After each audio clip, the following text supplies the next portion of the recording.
Matapos makuha si Klay Thompson, patuloy na naghahanap ang Miami Heat ng mga posibleng dagdag para punan ang kanilang natitirang roster spots. Kabilang sa mga pangalan na maaaring pagpilian ng Heat sina Nick Richards, Bruce Brown Jr. at dating Miami guard na si Gabe Vincent, habang pinapalakas nila ang kanilang depth at championship aspirations para sa paparating na season.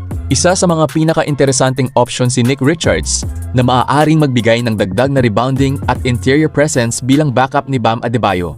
Samantala, si Bruce Brown Jr. ay magbibigay ng versatility at experience sa backcourt, habang si Gabe Vincent ay pamilyar na sa sistema ng Miami matapos maging mahalagang bahagi ng kanilang 2023 finals run.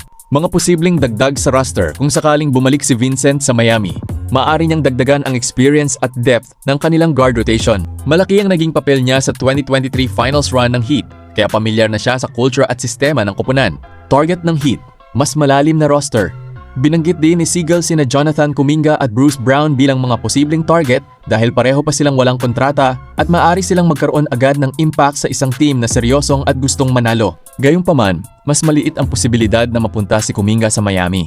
Naghahanap pa siya ng mas malaking kontrata at mahihirapan ng Heat na ibigay iyon ng walang trade. Posible lamang itong mangyari kung tatanggap si Kuminga ng minimum deal para makasama ang isang contender at magkaroon ng pagkakataong patunayan muli ang kanyang halaga. Samantala, mas realistic ang posibilidad ni Bruce Brown. Isa siyang versatile, do-it-all player na kayang tumulong sa iba't ibang aspeto ng laro at bagay sa isang championship contender.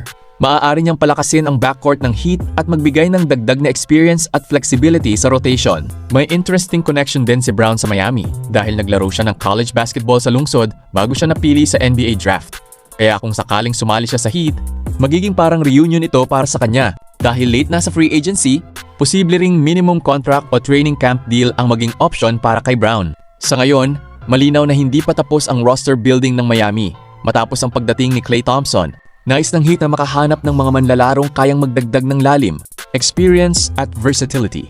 Ang magiging desisyon nila sa mga huling roster spots ay maaaring maging mahalaga sa kanilang ambisyon na makipaglaban sa championship sa susunod na season.